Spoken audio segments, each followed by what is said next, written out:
فرزند زہرا یہ حالات برے ہیں. کاشانۂ بصیرت ایک ایسا مکمل یوٹیوب چینل جس پر محروم بصارت کے لیے بالخصوص اور تمام افراد کے لیے بالعموم سینکڑوں کی تعداد میں اسلامی کتب دستیاب ہیں.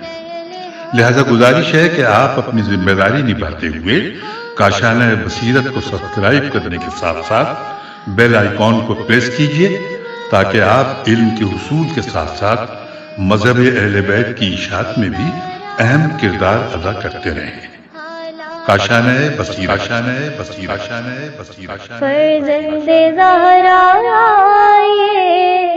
حالات برے ہیں. بسم اللہ الرحمن الرحیم. السلام علیکم سامعین. کاشانۂ بصیرت کا یوٹیوب چینل میں سیمی زوار اور ہم مل کر جس کتاب کو پڑھ رہے ہیں اس کا نام ہے کلام امیر المومنین علی علیہ السلام، شرح نہج البلاغہ، تالیف آیت اللہ العظمیٰ، ناصر مکارم شیرازی، ترجمہ زیر نگرانی مولانا سید شہنشاہ حسین نقوی، اور یہ ہے والیوم 5 جو ہم مل کر پڑھ رہے ہیں. اس والیوم 5 میں ہم خطبہ نمبر 122 پہ پہنچ گئے ہیں اور یہ ہے ریڈنگ کا پارٹ نمبر 14 اور کتاب کے صفحہ نمبر 183 پہ خطبہ 122 کو پڑھنے کا آغاز کرتے ہیں. امام علیہ السلام نے یہ خطبہ اس وقت ارشاد فرمایا کہ جب آپ خوارج کے اس پڑاؤ کی طرف تشریف لے گئے جو تحکیم حکمیت کے انکار پر اڑا ہوا تھا. اب یہاں پہ پہلے سند خطبہ پڑھ لیتے ہیں. لکھا ہے مرحوم طبرسی نے یہ بات کتاب الاحتجاج میں یہاں کی نسبت اختصار کے ساتھ لکھی ہے جو اس بات کا پتہ دیتی ہے کہ انہوں نے کسی اور ماخذ سے لیا ہے. ابن ابی الحدید کہتے ہیں کہ یہ کلام ظاہراً باہم مربوط اور پیوستہ معلوم ہوتا ہے مگر حقیقت میں یہ 3 الگ الگ حصوں پر مشتمل ہے. سید رضی رحمۃ اللہ اپنی خاص روش کی بنا پر بعض اوقات طویل خطبوں کے فصیح کلمات کو منتخب کرتے تھے اور کچھ حصے حذف کر دیتے تھے. حوالہ ہے مصادر نہج البلاغہ جلد نمبر 2 صفحہ نمبر 271. اور اب پڑھنے جا رہے ہیں خطبہ ایک نگاہ میں. معلوم ہوتا ہے کہ یہ خطبہ امام علیہ السلام کے جنگ نہروان سے قبل کے ایک خطبے کا حصہ ہے جسے آپ علیہ السلام نے اتمام حجت کے عنوان سے ان کے لیے ارشاد فرمایا تھا. آپ علیہ السلام کے یہ ارشادات بہت مؤثر واقع ہوئے. وہ کچھ اس طرح کہ خوارج کی اکثریت نے توبہ کر لی اور جنگ سے کنارہ کشی اختیار کی. امام علیہ السلام ان دقیق پرمانی ارشادات میں پہلے انہی 2 گروہوں میں تقسیم کر کے ان کی صفوں کو جدا کرتے ہیں، یعنی جنگ صفین میں شرکت کرنے والے اور شرکت نہ کرنے والے. دوسرے حصے میں آپ علیہ السلام کلام کے رخ کو اہل صفین کی طرف موڑ کر یوں مخاطب ہوتے ہیں انورٹڈ کاما تم ہی وہ لوگ تھے کہ جنہوں نے حکمیت کو زبردستی مجھ پر تھوپ دیا تھا جبکہ میں اس کی شدت سے مخالفت کر رہا تھا اور تمہیں فتح پانے تک جہاد جاری رکھنے کا حکم دے رہا تھا انورٹڈ کاما کلوز. تیسرے حصے میں آپ علیہ السلام اس نقطے کی طرف اشارہ کرتے ہیں کہ ہم نے صدر اسلام میں اس مقدس آئین کی ترقی اور پیش رفت کے لیے اپنے ان قریب ترین رشتہ داروں سے بھی جنگ لڑی جو کفار کی صف میں تھے، لیکن اب ہمارے مقابلے میں وہ مسلمان ہیں جو غلط راہ پر لگ گئے ہیں اور صورتحال اب مختلف ہے. لہٰذا ہمیں چاہیے کہ ان کے شبہات کو دور کریں. امید ہے کہ مشکل حل ہو جائے گی. انورٹڈ کاما کلوز ہو گیا. سامعین ہم پیج 184 پہ آ گئے ہیں. ہم یہاں پر پڑھنے جا رہے ہیں خطبے کا پہلا حصہ. اس میں عربی میں کہاں سے کہاں تک ہے آئیے آپ کی سماعتوں کی نظر کرتے ہیں. لکھا ہے اکلکم شہدہ معانا صفینہ اور ختم ہو رہا ہے ما فارقتہ مز صحبتہ. تھوڑا سی انک پھیلی ہوتی ہے اور عربی پڑھتے ہوئے ذرا احتیاط بھی کرنی ہوتی ہے. اردو ترجمہ ہم پڑھ رہے ہیں اب اس کا انورٹڈ کاما میں اور اس کو پڑھتے ہوئے ہم پیج 185 پہ آ جائیں گے کہ کیا تم سب ہمارے ساتھ صفین میں تھے لوگوں نے کہا بعض افراد تھے اور بعض نہیں تھے۔ فرمایا تو تم 2 حصوں میں تقسیم ہو جاؤ، صفین والے الگ اور غیر صفین والے الگ، تاکہ میں ہر ایک سے اس کے حال کے مطابق گفتگو کروں۔ اس کے بعد قوم سے پکار کر فرمایا کہ تم سب خاموش ہو جاؤ اور میری بات سنو اور اپنے دلوں کو بھی میری طرف متوجہ رکھو کہ اگر میں کسی بات کی گواہی طلب کروں تو ہر شخص اپنے علم کے مطابق جواب دے سکے۔ پھر اس کے بعد آپ علیہ السلام نے ایک طویل گفتگو فرمائی جس کا ایک حصہ یہ تھا، ذرا بتلاؤ کہ جب صفین والوں نے ہیلا و مکر اور جال و فریب سے نیزوں پر قرآن بلند کیے تھے تو کیا تم نے یہ نہیں کہا تھا کہ یہ سب ہمارے بھائی اور ہمارے ساتھ کے مسلمان ہیں؟ اب ہم معافی کے طلبگار ہیں اور کتاب خدا سے فیصلہ چاہتے ہیں، لہٰذا مناسب ہے کہ ان کی بات مان لی جائے اور انہیں سانس لینے کا موقع دے دیا جائے۔ میں نے تمہیں سمجھایا تھا کہ اس کا ظاہر ایمان ہے لیکن باطن صرف ظلم اور تعدی ہے۔ اس کے بعد اس کی ابتدا رحمت و راحت ہے لیکن اس کا انجام شرمندگی اور ندامت ہے، لہٰذا اپنی حالت پر قائم رہو اور اپنے راستے کو مت چھوڑو اور جہاد پر دانتوں کو بھینچے رہو اور کسی بکواس کرنے والے کی بکواس کو مت سنو کہ اس کے قبول کر لینے سے گمراہی ہے اور نظر انداز کر دینے میں ذلت ہے۔ لہٰذا جب تحکیم کی بات طے ہو گئی تو میں نے دیکھا کہ تمہیں لوگوں نے اس کی رضامندی دی تھی، حالانکہ خدا گواہ ہے کہ اگر میں نے اس سے انکار کر دیا ہوتا تو اس سے مجھ پر کوئی فریضہ عائد نہ ہوتا اور نہ پروردگار مجھے گناہ گار قرار دیتا، اور اگر میں نے اسے اختیار کیا ہوتا تو میں ہی وہ صاحب حق تھا جس کا اتباع ہونا چاہیے تھا کہ کتاب خدا میرے ساتھ ہے اور جب سے میرا اور اس کا ساتھ ہوا ہے کبھی جدائی نہیں ہوئی، انورٹڈ کاما کلوز۔ اور اب ہم پڑھیں گے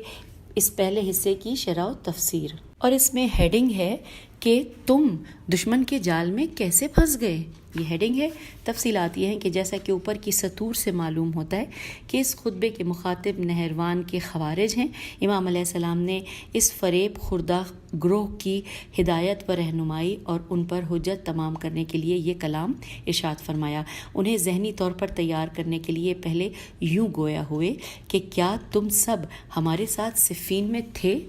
اس کے بعد سب لوگوں نے جواب دیا کہ ان لوگوں میں سے بعض نے کہا کہ بعض افراد تھے اور بعض نہیں تھے۔ ہم آ گئے ہیں پیج 186 پر۔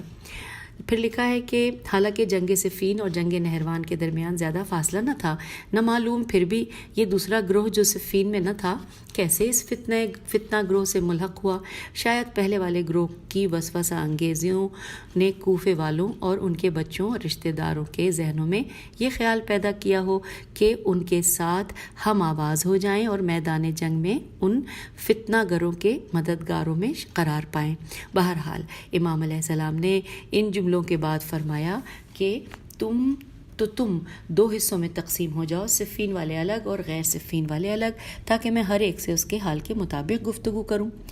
یہ تعبیر اس بات کی نشاندہی کرتی ہے کہ اگر کسی ضروری کلام کے موقع پر معین یکساں نہ ہو تو فصاحت و بلاغت یہ تقاضا کرتی ہے کہ انہیں جدا کر کے ہر ایک سے ان کی صورتحال کے مطابق بات کی جائے تاکہ مکمل طور پر مؤثر واقع ہو۔ چنانچہ امام علیہ السلام نے اسی روش سے استفادہ کیا کہ جو نتیجہ خیز رہی۔ اس کے بعد لکھا ہے مولا کا کلام کہ اس کے بعد امام علیہ السلام نے پکار کر لوگوں سے فرمایا کہ تم سب خاموش ہو جاؤ اور میری بات سنو اور اپنے دلوں کو بھی میری طرف رکھو کہ اگر میں کسی بات کی گواہی طلب کروں تو ہر شخص اپنے علم کے مطابق جواب دے سکے، انورٹڈ کاما کلوز۔ ان جملوں سے معلوم ہوتا ہے کہ خوارج یا امام علیہ السلام کے افراد لشکر وہاں موجود تھے یا دونوں ہی موجود تھے اور بات چیت میں مصروف تھے۔ پہلے تو امام علیہ السلام نے انہیں خاموش ہو کر پوری توجہ اپنی طرف مرکوز رکھنے کے لیے فرمایا تاکہ کلام کو مؤثر بنایا جائے، اور ساتھ ہی آپ علیہ السلام نے اپنی موجودگی کو بھی لشکریوں کے درمیان بھی ظاہر فرمایا۔ پیج 187 لکھا ہے کہ مولا نے فرمایا کہ پھر اس کے بعد آپ علیہ السلام نے ایک طویل گفتگو فرمائی کہ جس کا ایک حصہ یہ تھا، امام علیہ السلام ان کا ہاتھ پکڑ کر انہیں ماضی قریب کی وادی میں لے جاتے ہیں تاکہ انہیں ان کی سنگین غلطیوں اور نافرمانیوں کی یاد دلائیں۔ آپ علیہ السلام ان سے فرماتے ہیں کہ جو صفین میں موجود تھے کہ ذرا بتلاؤ کہ جب صفین والوں نے ہیلا و مکر اور جال و فریب سے نیزوں پر قرآن بلند کیے تھے تو کیا تم نے یہ نہیں کہا تھا کہ یہ سب ہمارے بھائی اور ہمارے ساتھ کے مسلمان ہیں؟ اب ہم سے معافی کے طلبگار ہیں اور کتاب خدا سے فیصلہ چاہتے ہیں، لہٰذا مناسب یہ ہے کہ ان کی بات مان لی جائے اور انہیں سانس لینے کا موقع دے دیا جائے، انورٹڈ کاما کلوز۔ پھر آپ علیہ السلام ان کے مکر و فریب اور چال بازیوں کے مقابلے میں اپنے جواب کا تقاضا کرتے ہوئے فرماتے ہیں کہ تمہیں یاد ہوگا کہ میں نے تمہیں سمجھایا تھا کہ اس کا ظاہر ایمان ہے لیکن باطن صرف ظلم اور تعدی ہے، اس کی ابتدا رحمت اور راحت ہے لیکن اس کا انجام شرمندگی اور ندامت ہے، لہٰذا اپنی حالت پر قائم رہو اور اپنے راستے کو مت چھوڑو اور جہاد پر دانتوں کو بھینچے رہو اور کسی بکواس کرنے والے کی بکواس کو مت سنو کہ اس کے قبول کر لینے میں گمراہی ہے اور نظر انداز کر دینے میں ذلت ہے۔ یہاں پہ انورٹڈ کاما کلوز ہوا۔ ہم پیج 188 پر آ گئے ہیں۔ اپنی گفتگو جاری رکھتے ہوئے مولا فرماتے ہیں کہ لیکن افسوس کہ جب تحکیم کی بات طے ہو گئی تو میں نے دیکھا کہ تم ہی لوگوں نے اس کی رضامندی دی تھی، انورٹڈ کاما کلوز۔ واقعی یہ عجیب بات ہے کہ ایک تو جنگ کے آخری اور حساس لمحوں میں جبکہ فتح بالکل قریب رہ گئی تھی، امام علیہ السلام پر سخت دباؤ ڈالتے ہیں کہ ابن آس کی چال بازیوں کے آگے تسلیم ہو جائیں اور حکمیت کو قبول کریں، یہاں تک کہ آپ علیہ السلام کو دھمکی بھی دیتے ہیں کہ اگر مالک اشتر لوٹ نہ آئے تو خود آپ علیہ السلام کی جان کو بھی خطرہ ہے، اور پھر دشمن کے جال میں پھنسنے کے بعد جب چال بازیاں بے نقاب ہو گئیں تو بجائے اس کے کہ آ کر آپ علیہ السلام سے معافی مانگتے اور اس عظیم جرم کی تلافی کے بارے میں سوچتے، ڈٹائی کے ساتھ آپ علیہ السلام سے پوچھتے ہیں کہ آپ علیہ السلام نے حکمیت کتاب خدا کو حاکم بنانے کو کیوں نہیں مانا؟ دلچسپ بات یہ ہے کہ امام علیہ السلام نے شروع میں خوارج کو 2 گروہوں میں تقسیم کیا، ایک وہ جو صفین میں موجود تھا اور دوسرا وہ جو موجود نہ تھا، تاکہ یہ واضح کر کے بتائیں کہ اگر دوسرے گروہ نے واقع صفین سے نا واقفیت کی بنا پر قیام کیا، تم لوگ تو خود صفین میں موجود تھے اور جب سب چیزوں کو دیکھ رہے تھے نزدیک سے، تو پھر بھی کیوں اور کس دلیل کی بنیاد پر جنگ نہروان میں کود پڑے اور یوں مجھے مسئلہ حکمیت کا ذمہ دار ٹھہراتے ہو؟ یوں آپ علیہ السلام نے پہلے گروہ کو بھی اتمام حجت کیا اور دوسرے گروہ کو بھی جو ان کے فریب میں آ کر ان کے ساتھ میدان میں آ گئے تھے۔ اس سے بڑھ کر برا کام اور کیا ہوگا کہ انسان ایک مخلص اور مشفق رہبر کے فرمان پر کان نہ دھرے اور جب اپنے برے اعمال کے وبال میں مبتلا ہو جائے تو سارا ملبہ اس رہبر کے سر پر ڈالے اور اس پر اعتراض کرنے لگے۔ جی ہاں، جو لوگ بھلکڑ اور بے انصاف ہوتے ہیں وہ ایسا ہی کام کیا کرتے ہیں۔ اس کے بعد امام علیہ السلام ان پر مطلب کو مزید واضح کرتے ہیں اور فرماتے ہیں کہ حالانکہ خدا گواہ ہے کہ اگر میں نے اس سے انکار کر دیا ہوتا تو اس سے مجھ پر کوئی فریضہ عائد نہ ہوتا اور نہ پروردگار مجھے گناہ گار قرار دیتا، انورٹڈ کاما کلوز۔ ہم آ گئے پیج 189 پر۔ یہ اس نقطے کی طرف اشارہ ہے کہ اگر میں شروع میں مسئلہ حکمیت کا سخت مخالف تھا تو اس لیے تھا کہ اس کے سبب پیش آنے والی آفتوں کا ذمہ دار نہ ٹھہروں اور اس گناہ کا بوجھ میرے شانوں پر نہ پڑے، کیونکہ مسئلہ حکمیت شام کے جابر و ظالم حکام کی تقویت کا سبب بنا اور شہدائے صفین کا خون برباد گیا، نیز حق کے طرفداروں کو خوار اور مایوس کیا۔ اس کے بعد فرماتے ہیں انورٹڈ کاما کہ اور اگر میں نے اسے اختیار کیا ہوتا تو میں ہی وہ صاحب حق تھا کہ جس کا اتباع ہونا چاہیے تھا کہ کتاب خدا میرے ساتھ ہے اور جب سے میرا اس کا ساتھ ہوا ہے کبھی جدائی نہیں ہوئی ہے، انورٹڈ کاما کلوز۔ اس مطلب کی طرف اشارہ ہے کہ جب میں نے دیکھا کہ حکمیت سے متعلق تمہارے درمیان ایسا اختلاف پیدا ہوا ہے کہ اگر اس کا سد باب نہ کیا گیا تو تم خود آپس میں لڑنے مرنے پر تل جاؤ گے اور یوں ایک بڑی آفت اور رسوائی سے دوچار ہوگے، لہٰذا میں مجبور ہوا کہ حکمیت کو قبول کروں۔ اگر اس وقت تم لوگ حاکمیت قرآن کے مسئلے کو اس شخص کے ہاتھ میں دیتے کہ جو ہمیشہ قرآن کے ساتھ رہا ہو اور اس کے مضامین سے پوری طرح آگاہ ہو، ابو موسیٰ اشعری جیسے نادان سادہ لوح اور پس لوگوں کے پیچھے نہ جاتے تو یہ سازش ناکام ہو جاتی اور اگر نقصان پہنچ بھی جاتا تو وہ کم سے کم ہوتا، مگر تم لوگوں نے حکمیت کو مجھ پر بھی لاگو کیا اور ابو موسیٰ اشعری پر بھی، جس کے نتیجے میں اس بڑی آفت میں مبتلا ہو گئے اور زیادہ سے زیادہ نقصان اٹھانا پڑا۔ اب تمہارا اصل مطلب کیا ہے؟ کیا مجھے تمہاری نافرمانیوں کا جواب دہ ہونا چاہیے اور تمہارے سنگین جرائم کا جرمانہ ادا کرنا چاہیے؟ مذکورہ بالا مطالب سے یہ نکات واضح ہو جاتے ہیں۔ یہاں پہ نکات دیے گئے ہیں نمبر وار، 2 نکات ہیں۔ پہلے میں دیا ہے کہ امام علیہ السلام نے اپنے کلام کے اس حصے میں 2 بار قسم کھائی ہے، خصوصاً دوسرے حصے کے جملوں میں زیادہ تاکید فرمائی ہے تاکہ یہ واضح کر دیں کہ آپ علیہ السلام کی طرف سے ذرا بھی غلطی یا کوتاہی نہیں ہوئی ہے۔ دوسرے نمبر پہ ہے کہ جو کچھ امام علیہ السلام نے ان 2 قسموں میں بیان فرمایا ہے وہ آپ علیہ السلام کی مسئلہ حکمیت کی تردید پر دلیل نہیں تھا بلکہ 2 مختلف حالتوں کی طرف اشارہ تھا۔ شروع میں آپ علیہ السلام حکمیت کے سخت مخالف تھے کیونکہ آپ علیہ السلام اسے ایک خطرناک فریب و ہیلا سمجھتے تھے، لیکن بعد میں جب قوم میں اختلاف پیدا ہوا اور نادان اور بے خبر افراد کے بڑے گروہ نے حکمیت قبول کرنے پر اصرار کیا تو آپ علیہ السلام نے زیادہ نقصانات اور بڑے فتنوں سے بچنے کے لیے حکمیت قبول فرمائی۔ اس روح سے آپ علیہ السلام کی شروع میں کی ہوئی مخالفت بھی حکیمانہ تھی اور موافقت بھی۔ پیج 190 پہ آ گئے ہم۔ اس کے علاوہ اگر یہ لوگ حکمیت کے مسئلے میں ابو موسیٰ اشعری جیسے نادان اور سادہ لوح شخص پر اعتماد کے لیے اصرار نہ کرتے تو ان کی مشکلات بہت کم ہوتیں۔ جو چیز جنگ صفین کے نتائج کے زائل ہونے اور دشمنان اسلام کی برتری کا باعث بنی وہ حکمیت سے متعلق ان کی وہی جاہلانہ اسرار و روش تھی۔ اسی بنا پر اس متعصب اور نادان گروہ نے اپنے مورچوں کو ایک ایک کر کے ہاتھ سے گنوا دیا اور آخرکار اس نحوست بھرے انجام کا منہ دیکھنا پڑا۔ تعجب کی بات یہ ہے کہ انہوں نے یہ سب کچھ بھلا ڈالا اور امام علیہ السلام کے آگے یہ کہتے ہوئے تلوار اٹھائی کہ آپ علیہ السلام نے حکمیت کو قبول کیوں کیا۔ تاہم اس سلسلے میں یہاں پہ میں بتا دوں کہ یہ جو سوالیہ جملہ ہے اس کو اسی انداز سے ہم پڑھتے ہیں کہ تعجب کی بات یہ ہے کہ انہوں نے یہ سب کچھ بھلا ڈالا اور امام علیہ السلام کے آگے یہ کہتے ہوئے تلوار اٹھائی کہ آپ علیہ السلام نے حکمیت کو قبول کیوں نہیں کیا۔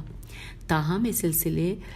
سلسلے میں امام علیہ السلام کے پرمغز اور مؤثر کلام نے اپنا کام کر دکھایا اور خوارج میں سے بہت سو کو اپنی غلطیوں کا احساس ہوا۔ انہوں نے توبہ کر کے جنگ سے کنارہ کشی اختیار کی۔ بعض روایات میں آیا ہے کہ ان میں سے اکثر توبہ کرنے والوں میں شامل ہو گئے۔ اور اب ہم پڑھنے جا رہے ہیں نکتہ، اور اس نکتے میں ہیڈنگ ہے امیر شام کی شخصیت کی ایک جھلک، اور اس کو پڑھتے ہوئے ہم پیج 191 پہ بھی آ جائیں گے۔ لکھا ہے جو کارنامے امیر شام نے پوری تاریخ اور خصوصاً اپنے دور حکومت میں انجام دیے ان سے ہر منصف انسان پر یہ بات واضح ہو جاتی ہے کہ وہ نہ مسلمانوں میں نفاذ عدل کے لیے سوچتا تھا اور نہ اسلام کی ترقی کے لیے کوئی درد رکھتا تھا۔ وہ ہمیشہ اس فکر میں ہوتا تھا کہ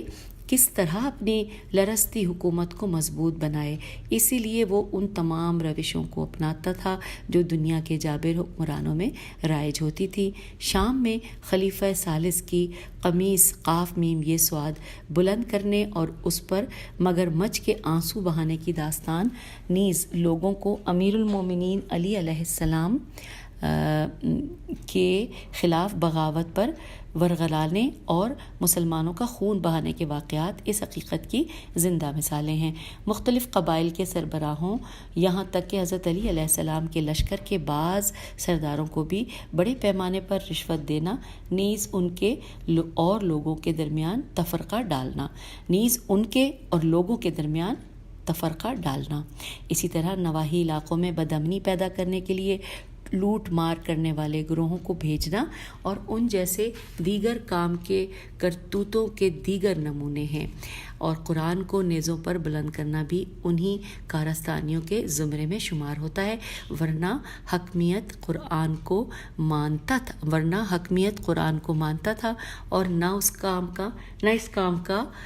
کام کو کوئی اہمیت دیتا تھا، بلکہ صرف حکومت چاہتا تھا۔ نہج البلاغہ کے بعض شارحین نے یہاں قابل توجہ اشارے کیے ہیں۔ امیر شام نے شروع میں خلیفہ ثالث کی خواہی کے بہانے امیر المومنین حضرت علی علیہ السلام کے مقابلے میں قیام کیا، لیکن فتح پانے کے بعد خلیفہ ثالث کے قاتلوں کے ساتھ کچھ بھی نہ کیا۔ کبھی ان میں سے بعض کو کہتا کہ الستا من قتلتی عثمانہ، کہ کیا تم خلیفہ ثالث کے قاتلوں میں سے نہیں تھے، اور کبھی خاموشی اختیار کر کے انہیں انعامات سے نوازتا تھا۔ یہ بات عقاد عین قاف الف دال عقاد کی طرف سے کتاب امیر شام میں نقل کی گئی ہے۔ پھر لکھا ہے کہ عبد الکریم خطیب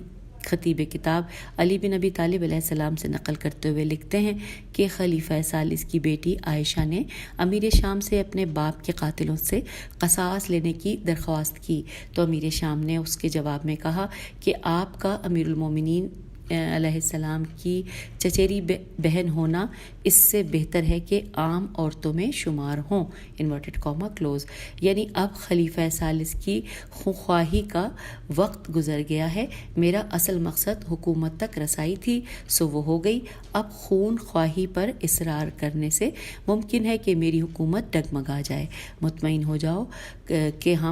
کہ تم میری چچیری بہن کی جگہ پر ہو، یعنی حاکم مسلمین کی چچیری بہن۔ البتہ امیر شام کو اس کے قریبی دوستوں کے ذریعے بھی پہچانا جا سکتا ہے۔ معروف اہل سنت دانشور عقاد عین قاف الف دال لکھتے ہیں کہ ایک دن امرواس نے امیر شام سے کہا کہ کیا تم یہ خیال کرتے ہو کہ ہم نے علی علیہ السلام سے مخالفت اپنی فضیلت کی خاطر کی؟ خدا کی قسم ایسا ہرگز نہیں، ہمارا مقصد تو صرف مقام و منصب حاصل کرنا تھا، دین اسلام اور قرآن سے متعلق ہماری باتیں صرف زبانی جمع خرچ ہیں۔ ابن اسیر لکھتے ہیں کہ سعد ابن ابی وقاص نے امیر شام سے کہا کہ ہم آگے پیج 192 پر، امیر شام سے کہا کہ اے بادشاہ تجھ پر سلام ہو۔ اس پر امیر شام نے کہا کہ تم نے امیر المومنین کہہ کر سلام کیوں نہیں کیا؟ سعد ابن وقاص نے جواب دیا کہ خدا کی قسم میں نہیں چاہتا کہ خلافت کو اس طریقے سے حاصل کروں جس طرح تم نے مکر و فریب سے حاصل کیا ہے۔ اور یہاں پر حوالہ ہے یہ کتاب فی زلال نہج البلاغہ از مرحوم مغنیہ جلد نمبر 2 صفحہ نمبر 222۔ اور اب خطبے کا دوسرا حصہ عربی میں کہاں سے کہاں تک ہے، آپ کی سماعتوں کی نظر۔ لکھا ہے فَلَقَدْ كُنَّا مَعَ رسول اللہ صلی اللہ علیہ وآلہ، اور ختم ہو رہا ہے وَأَمْسَكْنَا أَمَّا سِوَاهَا۔ ترجمہ، ہم رسول اکرم صلی اللہ علیہ وآلہ وسلم کے زمانے میں اس وقت جنگ کرتے تھے جب مقابلے پر خاندانوں کے بزرگ بچے، بھائی بند اور رشتہ دار ہوتے تھے، لیکن ہر مصیبت و شدت پر ہمارے ایمان میں اضافہ ہوتا تھا اور ہم امر الہی کے سامنے سر تسلیم خم کیے رہتے تھے، راہ حق میں بڑھتے ہی جاتے تھے اور زخموں کی ٹیس پر صبر ہی کرتے تھے، مگر افسوس کہ اب ہمیں مسلمان بھائیوں سے جنگ کرنا پڑ رہی ہے، کہ ان میں کجی، انحراف، شبہ اور غلط تعویلات کا دخل ہو گیا ہے، لیکن اس کے باوجود اگر کوئی راستہ نکل آئے جس سے خدا ہمارے انتشار کو دور کر دے اور ہم ایک دوسرے سے قریب ہو کر رہے سہے تعلقات کو باقی رکھ سکیں تو ہم اسی راستے کو پسند کریں گے اور دوسرے راستے سے ہاتھ روک لیں گے۔ انورٹڈ کاما کلوز ہو گیا۔ یہ ہم نے خطبہ 122 کا دوسرا حصہ، اس کا ترجمہ پڑھا، اور اب ہم پیج 193 پر آ گئے ہیں اور ہم پڑھنے جا رہے ہیں اس دوسرے حصے کی شرح و تفسیر۔ لکھا ہے، ہیڈنگ ہے جہاں تک ہو سکے وحدت کے لیے کوشاں رہیں۔ ہیڈنگ کے بعد لکھا ہے، امام علیہ السلام خطبے کے اس آخری حصے میں بہانہ جو خوارج کے لیے ایک منطقی اور قاطعانہ جواب دینا چاہتے ہیں۔ قاف الف تو عین الف نون ہے، جواب دینا چاہتے ہیں وہی خوارج جو کہتے تھے امام علیہ السلام نے کیوں حکمیت کو قبول نہ کیا۔ ہم صدر اسلام میں اصحاب پیغمبر اکرم صلی اللہ علیہ وآلہ وسلم کی طرح کیوں نہ آخری دم تک جنگ لڑتے رہیں؟ کیا پیغمبر اکرم صلی اللہ علیہ وآلہ وسلم نے کبھی دشمنوں کی حکمیت کو قبول فرمایا ہے؟ امام علیہ السلام جواب میں اس حقیقت کو واضح فرماتے ہیں کہ ہمارے دور اور پیغمبر صلی اللہ علیہ وآلہ وسلم کے دور میں بہت فرق ہے۔ آج جن سے ہم جنگ لڑ رہے ہیں وہ مسلمانوں ہی کا ایک فریب خوردہ گروہ ہے۔ صدر اسلام میں ہمارے دشمن بے ایمان، کفار اور اسلام مخالف مشرکین تھے۔ چنانچہ فرماتے ہیں کہ مولا فرماتے ہیں انورٹڈ کاما کہ ہم رسول اکرم صلی اللہ علیہ وآلہ وسلم کے زمانے میں اس وقت جنگ کرتے تھے جب مقابلے پر خاندانوں کے بزرگ، بچے، بھائی بند اور رشتہ دار ہوتے تھے، لیکن ہر مصیبت و شدت پر ہمارے ایمان میں اضافہ ہوتا تھا اور ہم امر الہی کے سامنے سر تسلیم خم کیے رہتے تھے، راہ حق میں بڑھتے ہی جاتے تھے اور زخمیوں کی ٹیس پر صبر ہی کرتے تھے۔ Inverted comma close. جی ہاں، ہم نے اس دور میں پوری طاقت اور شدت سے دشمن پر حملہ کیا، یہاں تک کہ ہمارے بھائی اور عزیز ان کی صفوں میں قرار پاتے تھے۔ اگرچہ ان کی مصیبت ہم پر بہت شاق تھی، لیکن چونکہ یہ سب خدا کے لیے ہو رہا تھا، لہٰذا ہمارے ایمان میں مزید اضافہ ہوتا تھا اور ہم جنگ میں پہنچنے والے تمام مصائب اور زخموں کے مقابلے میں صبر اور شکر کرتے تھے۔ پیج 194 پہ ہم آ گئے ہیں اور پیج 195 پہ یہ مکمل ہو جائے گا۔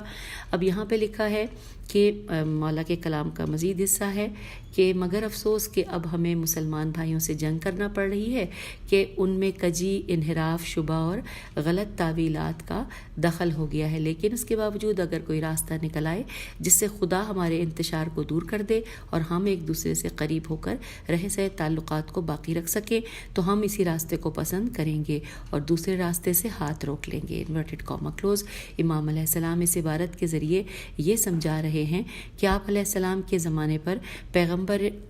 اکرم صلی اللہ علیہ وآلہ وسلم کے زمانے کا قیاس کرنا قیاس مع الفاروق ہے، یعنی کہ یہ قیاس درست نہیں ہے، کیونکہ اس زمانے میں جنگ باہر کے دشمنوں سے تھی، جبکہ امام علیہ السلام کے زمانے میں اپنے فریب خوردہ اور منحرف دوستوں سے جنگ ہو رہی تھی۔ در حقیقت امام علیہ السلام کا حکمیت کو قبول کرنا قرآن کریم کی آیت کی اس روشنی میں تھا جو کہ یہاں پہ سورہ حجرات کی آیت نمبر 9 ترجمہ،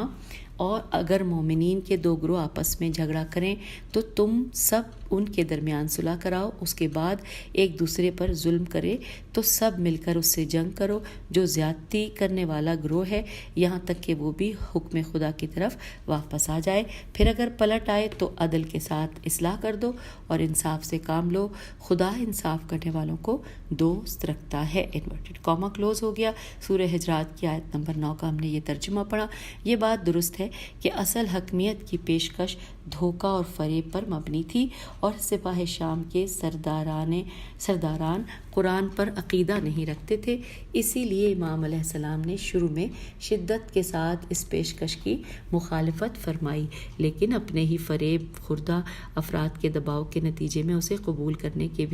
کے بعد بھی ممکن تھا کہ آپ علیہ السلام درست رہبری کے ذریعے حکمیت سے کچھ ایسا نتیجہ حاصل کریں کہ جو کسی حد تک مطلوب ہو، لیکن جیسا کہ ہم جانتے ہیں پھر بھی جاہلوں اور نادانوں کے دباؤ اور اصرار نے حکمیت کے رخ کو ایسی سمت موڑا جہاں سے ضرر اور بدبختی کے سوا کچھ ہاتھ نہ آیا۔ پیج 195 پر ہم نے یہ خطبہ 122 مکمل کر لیا ہے۔ اب ہم آپ سے اجازت چاہتے ہیں اور ہم اگلی نشست میں خطبہ 123 پڑھیں گے انشاءاللہ۔ تو اس نشست سے اجازت، خدا حافظ، فی امان اللہ۔